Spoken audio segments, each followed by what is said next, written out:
안녕하세요. 남간사관학원입니다. 오늘은 월경과 폐경 그리고 그 간호에 대해서 알려드릴 거예요. 그럼 시작하겠습니다.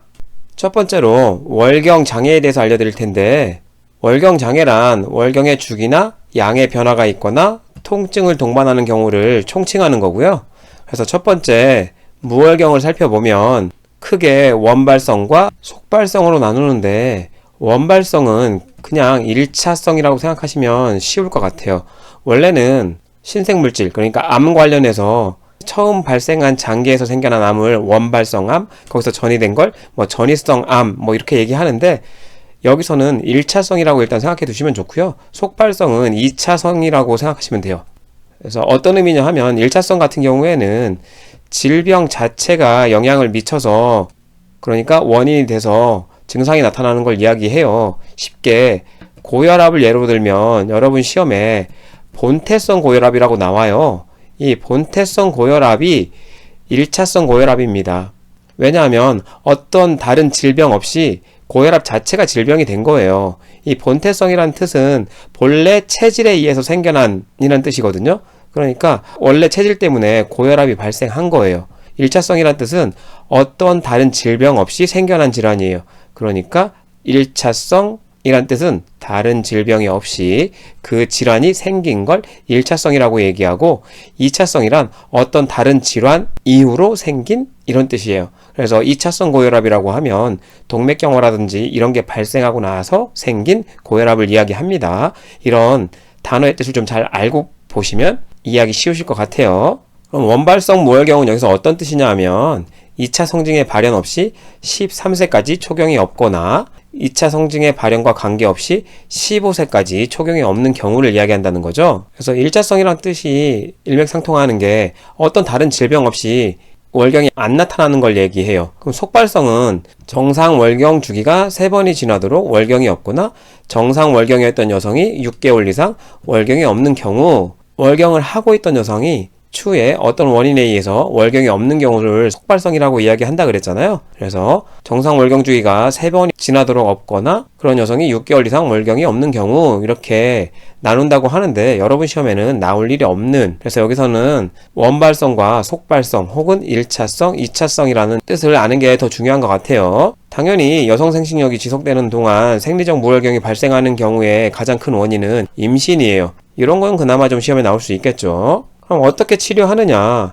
배란을 유도하는 약물 등을 사용할 수 있고, 그 대표적인 약이 퓨어 FSH예요. 이 FSH는 예전에 배우신 기억이 좀 나시나요? 난포자극 호르몬이에요. 그래서 난포자극 호르몬을 넣어주는 게 배란을 유도할 수 있는 방법일 수 있고요. 성선부전증이나 시상하부성 무월경의 경우에는 시상하부에서 FSH나 LH, 그래서 난포자극 호르몬, 그리고 LH는 황체 형성 호르몬, 이런 것들이 잘 작용이 안 될 때 당연히 월경이 일어나지 않을 테니까 이런 호르몬을 대체하는 요법을 사용할 수 있겠고, 성선부전증은 성선에서 분비하는 게 에스트로겐과 프로게스테론이잖아요. 그래서 이런 것들을 다시 호르몬으로 대체할 수 있겠죠. 월경장애의 두 번째 비정상 자궁 출혈을 보면 월경량이 많냐 적냐를 기준으로 월경 과다, 과소월경 이렇게 크게 나누는데, 보통 정상적인 월경의 양은 10에서 80ml예요. 보통은 이렇고 평균적으로는 책마다 조금씩 다르지만 30에서 50ml 정도를 얘기합니다. 요게 기준이라는 거고, 이걸 기준으로 이것보다 많고 적음을 얘기하는 거죠. 그래서 보통은 월경은 5일에서 길어야 7일 정도 지속되는데 그것보다 길잖아요. 그래서 월경이 7, 8일 정도 지속되고 양도 80까지가 정상 수치라고 했는데 그것보다 많은 경우 월경 과다라고 얘기하고, 가장 흔한 원인은 자궁내막에 대한 호르몬의 부적절한 자극이에요. 과소월경은 월경 주기는 규칙적이지만 기간이 1, 2일로 짧아서 양이 적게 나오는 걸 이야기해요. 내분비 기능 장애가 원인일 수 있고, 경구 피임약 복용이라든지 심한 다이어트, 단백질 결핍 등과도 관련이 있다고 합니다. 여러분 시험에 잘 나오는 내용은 아니기 때문에 그냥 재미로 좀 알아두시면 좋을 것 같고요. 월경 곤란증은 요즘 많은 여성들이 겪고 있는데요. 정상 수준 이상의 통증과 불편감을 동반한 월경을 월경 곤란증이라고 이야기를 해요. 크게 보면 원발성 월경곤란증, 속발성 월경곤란증으로 나눌 수 있는데요. 앞전에도 알려드렸지만 골반에 기질적인 병변이 없이 오면 원발성이고요. 기질적인 병변을 동반하고 그것 때문에 월경곤란증이 오는 거기 때문에 2차성 혹은 속발성 월경곤란증이라고 할 수 있어요. 이런 것도 여러분 시험에 나오진 않습니다. 월경곤란증에서 오는 통증은 보통 월경이 시작되기 전 수시간 내에 발생했다가 보통은 1, 2일간 시작되고 72시간 이상 경과하는 일은 거의 없다고 하는데 그것보다 길게 작용하는 경우도 간혹 생겨서 굉장히 힘들어하는 여성분들이 있을 수 있어요. 그러면 어떻게 치료하냐? 대증요법이란 증상에 따라서 대처한다는 뜻이에요. 그래서 보통 감기가 그에 상응하는 약이 있냐라고 얘기했을 때 대부분 약이 있다고 생각하시는데 아니에요. 감기에는 여러 가지 증상에 대처하는 약밖에 없는 거예요. 콧물을 흘리면 콧물이 안 흘러내리는 약, 기침을 하면 기침이 안 나도록, 열이 나면 열을 내리는 약, 이런 것들이 섞여서 감기약이라고 하는 거고 그런 것들이 대증요법을 이야기합니다. 증상에 대처해서 처치하는 걸 대증요법이라고 한다는 것도 좀 알아두시면 좋겠어요.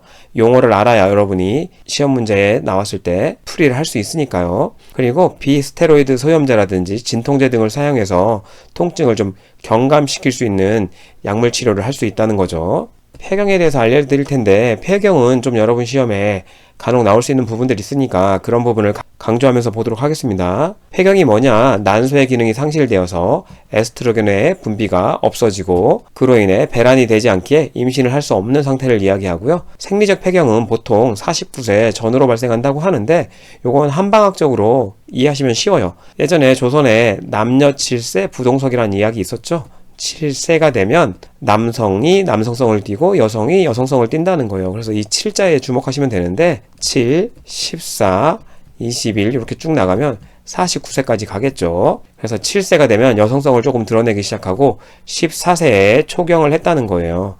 물론 최근은 초경 나이가 빨라져서 11, 12세 정도에 초경한다고 하지만 옛날 기준에는 14세였고 폐경은 49세 라고 하는 겁니다. 그래서 이렇게 외우시면 폐경 나이, 초경 나이 조금 외우시기 쉬울 것 같아요. 최근은 영양이나 이런 게 좋아져서 좀 빨라져서 11, 12세 정도로 외우시면 될 것 같습니다. 폐경의 주요 증상을 살펴보면 당연히 월경의 변화가 와요.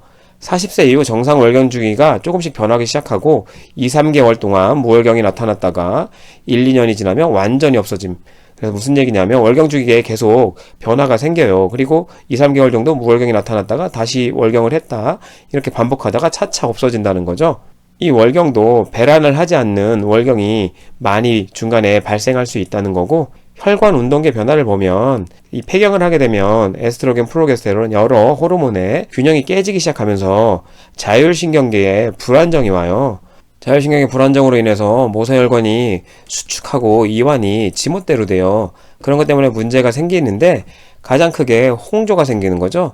그래서 혈관이 확장됐기 때문에 얼굴이 화끈화끈거리면서 갑자기 덥다 막 이런 증상들이 나타나는 게 혈관이 확장돼서예요.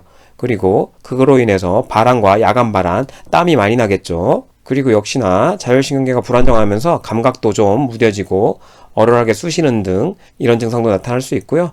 혈관이 확장되기 때문에 현기증, 두통, 그리고 혈관이 확장만 되는 게 아니라 또 갑자기 수축도 일어나요. 그러다 보니까 지금까지는 확장되는 증상이었고 갑자기 수축하면서 수족냉증, 갑자기 손발이 찬다든지 이런 증상도 발생할 수 있는 거예요. 그게 다 자율신경계의 불안정 때문인 겁니다. 이 폐경의 증상에서 이런 부분들 시험에 조금 나올 수 있으니까 자율신경계 불안정으로 모세혈관 수축과 이완이 생기면서 여러 증상이 왔다 갔다 할 수 있구나를 알아두시면 좋을 것 같고요.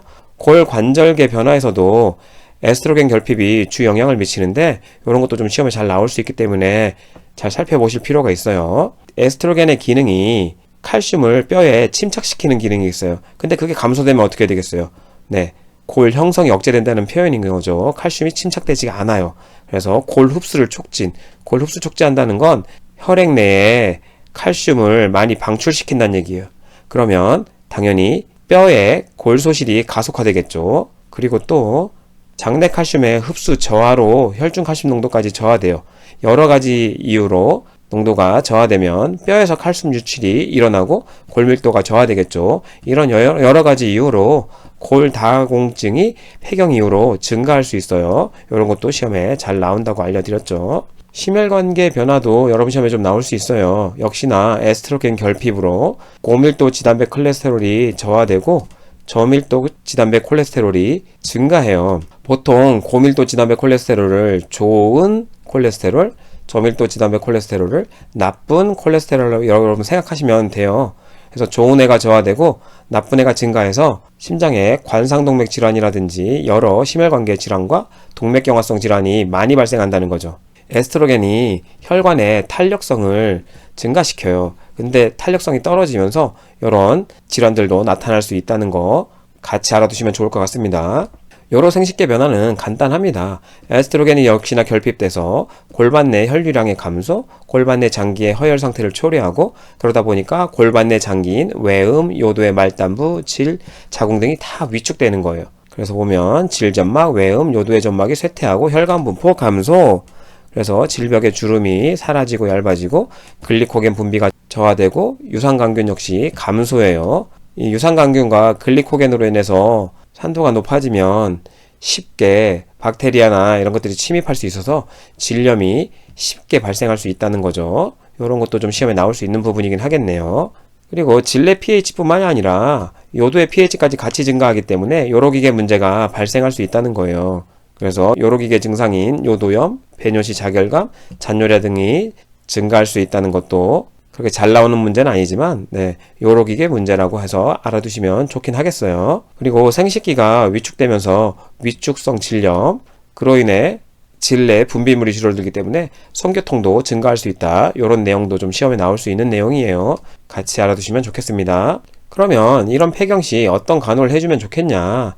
당연히 교육과 지지체계를 구축해주면 좋겠죠. 갱년기의 변화를 이해하고 받아들이고 적절히 대처하도록 충분한 정보를 제공해주고요. 갱년기 여성의 심리와 정신적 지지를 위해서 지지체계를 구축할 필요가 있다고 합니다.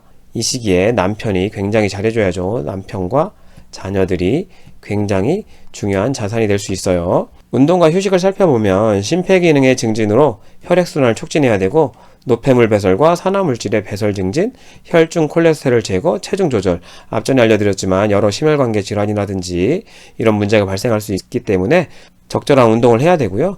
근력과 뼈를 강화하여 골다공증과 같은 퇴행성 변화를 지연 감소시킴, 에스트로겐이 감소되면서 골다공증이 많이 올 수 있기 때문에 이런 것도 예방할 수 있어야 되겠죠. 그리고 정기검진이라는 걸 통해서 골다공증이나 심혈관계 질환의 위험 요인 등을 조기에 발견하라는 거고요. 관절염 등의 문제가 있다면 체중 부하가 걸리지 않도록 물속에서 할 수 있는 운동을 권장. 이것도 나올 수 있는 문제지만 보통은 노인에서 많이 나오죠. 관절염이 많기 때문에 수중 운동을 많이 권장합니다. 영양은 에스트로겐이 저하돼서 생기는 문제이기 때문에 식물성 에스트로겐이 풍부한 콩 같은 음식을 많이 주고 칼슘, 비타민, 미네랄, 항산화제, 섬유질들 등을 섭취시켜서 변비라든지 이런 걸 예방하고 칼슘을 먹여줌으로써 골다공증이나 이런 걸 좀 예방할 수 있겠죠. 심리정서적 지지에는 신경과민, 집중력 저하, 기억력 감퇴, 불면, 우울, 여러 심리적 증상을 보일 수 있어요. 첫 번째, 교육과 지지체계 구축과 비슷한 이야기예요. 지지체계를 확보해서 정서적 지지를 잘 해줘야 된다는 이야기고요. 다섯 번째로 약물치료로 호르몬 대체요법을 할 수 있겠죠. 체내에 결핍된 에스트로겐을 보충해서 폐경기와 관련된 증상을 치료하는 방법. 그래서 에스트로겐이 줄어들면서 생기는 거기 때문에 에스트로겐을 보충해주면 되는데, 그래서 호르몬 제제 종류를 보면 에스트로겐 단독, 그리고 프로게스테론 병용 제제로 크게 나눌 수 있어요. 에스트로겐 제제를 살펴보면 갱년기 여성에게 결핍된 에스트로겐을 단독으로 보충해주는 방법이라는 거고요. 말씀드린 대로 장기간 사용 시 유방암 발생 확률이 굉장히 올라가요. 그래서 여러분 시험에 이거 관련된 문제도 좀 나왔던 적이 있습니다. 폐경 이후 호르몬 대체요법을 하면 어떤 질환이 발생할 수 있는가, 이런 거와 관련돼서 좀 나올 수 있는 문제, 유방암이 제일 많이 나왔어요. 이 외에도 자궁내막 증식증과 자궁내막암 발생의 위험이 증가한다는 거죠. 에스트로겐이 자궁내막을 결국은 증식시키는 거잖아요. 그와 관련한 증식증이나 암이 발생할 수 있다는 거예요. 프로게스테론 병용을 왜 하느냐 하면 에스테로겐 단독 사용의 경우 불규칙적인 질출혈, 자궁내막 증식증 이런 위험성이 증가하잖아요. 그래서 이런 합병증과 부작용을 감소시키기 위해서 프로게스테론 병용하여 사용한다는 거예요. 이렇게 사용하면 위의 질병들이 아예 안 일어나냐? 그건 아니지만 에스트로겐 단독을 사용할 때보다는 줄일 수 있다는 거죠. 제가 강조한 부분 위주로 공부하시면 될 것 같고요. 다른 부분은 그렇게 깊게 보시지 않으셔도 될 것 같아요. 오늘 제가 준비한 영상은 여기까지고요. 시청해주셔서 감사합니다.